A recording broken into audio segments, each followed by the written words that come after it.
বন্ধুত্বের আড়ালে চাঞ্চল্যকর অপরাধ, 3 যুবকের হাতে প্রাণে মারার চেষ্টা ও লুটপাটের শিকার হলেন এক যুবক। ঘটনাটি ঘটেছে মধুপুর ও বিশালগড় থানা এলাকায়। অভিযোগ, হরিহরদুলা এলাকায় বাসিন্দা রনি মিয়া সন্ধ্যায় শ্বশুরবাড়ি যাওয়ার পথে বিশালগড় বাজারে এসে বন্ধু আকাশের সঙ্গে যোগাযোগ করেন। এরপরই চক্রান্তের জালে জড়িয়ে পড়েন তিনি। খনিয়ামারা যমুনা এলাকা থেকে তাকে তুলে নিয়ে যাওয়া হয় নির্জন স্থানে। সেখানে আকাশ, জয়নাল ও রাজু মিলে তাকে বেধড়ক মারধর করে এবং হত্যার চেষ্টা চালায় বলে অভিযোগ। দুষ্কৃতীরা তার কাছ থেকে নগদ প্রায় 85,000 টাকা ও 1 ভরির বেশি ওজনের স্বর্ণের চেট ছিনিয়ে নেয়। এমনকি তার পোশাক ছেড়ে দিয়ে লাঠি দিয়ে মারধর করা হয়। এরপর তাকে গভীর জঙ্গলে নিয়ে যাওয়া হয়। পরে মোবাইলে টাকা আসার খবর পেয়ে আরো 20,000 টাকা লুটের উদ্দেশ্যে তাকে আবার বিশালগড়ে নিয়ে আসা হয়। সুযোগ বুঝে চলন্ত বাইক থেকে লাফ দিয়ে কোনো রকমে প্রাণ বাঁচিয়ে বিশালগড় থানায় আশ্রয় নেন রনি মিয়া। পরবর্তীতে সময়ে অভিযুক্ত আকাশ, জয়নাল ও রাজুর বিরুদ্ধে বিশালগড় ও মধুপুর থানায় মামলা দায়ের করা হয়।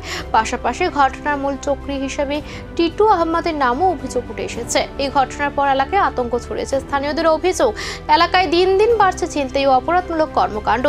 অভিযুক্তদের দ্রুত গ্রেফতার ও কঠোর শাস্তির দাবি জানিয়েছেন ভুক্তভোগী ও স্থানীয় বাসিন্দারা। মারার পরে আমার মোবাইলও আমার বাবা কল দিছি।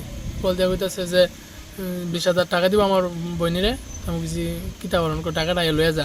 তো এটা হেরা শুনছে, শূন্য সাইরা একটা লোক দিয়া আমার ফাটাইছি। ফাটানে আমি এই সুযোগে দৌড়ে আয়া থানাত আয়া হেরার নামে মামলা। ঘটনার সময় ঘটনা হয়েছে নাকি? ফোন করছিল নাকি? হ্যাঁ হ্যাঁ, আমার যে সময় মারতেছে ওই সময় ফোন দিছি। ফোনের ভিতরে তার ওই ফোনটা ধরছে, দুইটা কথা কো কি তা কো। ওরা কইছে যে টাকাটা বিশাল বড় এমন দোকানও আছে এনে অনেক লেগে। আচ্ছা, পরে কি থানাকে আশ্রয় নিছো? হ্যাঁ, পরে আমি থানা যাই আশ্রয় নিয়ে থানার নামে মামলা করছি। মামলা কার বিরুদ্ধে করছো?